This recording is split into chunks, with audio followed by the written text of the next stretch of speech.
Partner के साथ उत्तराखंड जाने से पहले नए नियमों के बारे में जानना जरूरी। अगर आप पार्टनर के साथ उत्तराखंड जाने के बारे में सोच रहे हैं तो नए नियमों के बारे में जान ले, वरना परेशानी हो सकती है। उत्तराखंड विधानसभा ने बुधवार 7 फरवरी को सामान्य नागरिक संहिता विधेयक उत्तराखंड 2024 को पारित कर दिया।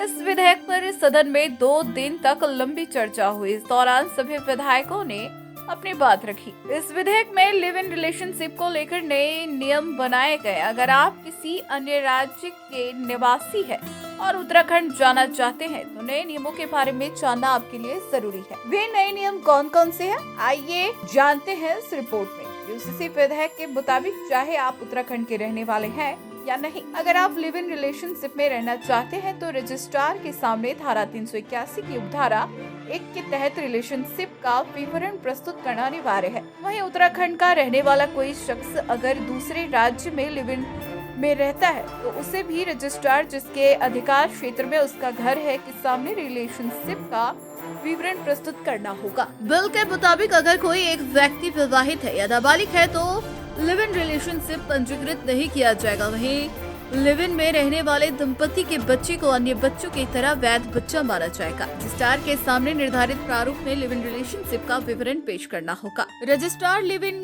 के विवरण की जांच करेगा और यह सुनिश्चित करेगा कि रिलेशनशिप धारा 380 के तहत है। रजिस्ट्रार उपधारा 2 के तहत विवरण की जाँच करने के लिए किसी दूसरे व्यक्ति को बुला सकता है और उनसे रिलेशनशिप के बारे में अतिरिक्त जानकारी देने या सबूत पेश करने के लिए कह सकता है। जांच के बाद रजिस्ट्रार अगर संतुष्ट होता है तो 30 दिन के भीतर लिव इन रिलेशनशिप को पंजीकृत कर एक प्रमाण पत्र जारी करेगा, वरना रिलेशनशिप को रजिस्टर करने से इनकार करते हुए इसकी वजह के बारे में भागीदारी व्यक्तियों को लिखित रूप से जानकारी देगा। लिव इन के दोनों भागीदार या उनमें से कोई भी रिलेशनशिप को तोड़ सकता है और निर्धारित प्रारूप में रजिस्ट्रार के सामने इसका विवरण पेश कर सकता है। यदि केवल एक भागीदार रिलेशनशिप को समाप्त करता है तो ऐसे बयान की एक प्रति दूसरे भागीदार को भी देनी होगी।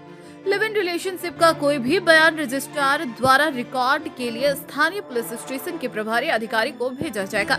यदि भागीदारों में से कोई भी 21 साल से कम आयु का है, उसके माता पिता या अभिभावकों को इस बारे में जानकारी दी जाएगी। यदि रजिस्ट्रार को भागीदारों पर संदेह होता है तो वह कार्रवाई के लिए स्थानीय पुलिस स्टेशन के प्रभारी अधिकारी को इसकी जानकारी देगा। लिव इन रिलेशनशिप को एक भागीदार द्वारा तोड़ने पर धारा 384 के तहत पेश किसी भी बयान पर रजिस्ट्रार दूसरे साथी को ऐसे बयान के बारे में जानकारी देगा।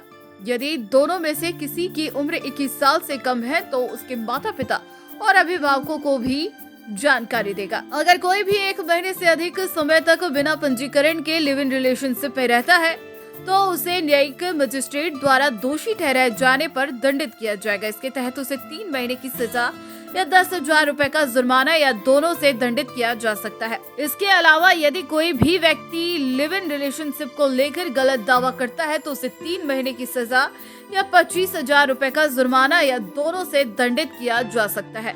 वहीं अगर कोई भागीदार नोटिस मिलने पर भी लिव इन रिलेशनशिप का विवरण प्रस्तुत नहीं करता तो उसे 6 महीने तक की सजा या 25,000 रुपए जुर्माना या दोनों से दंडित किया जा सकता है।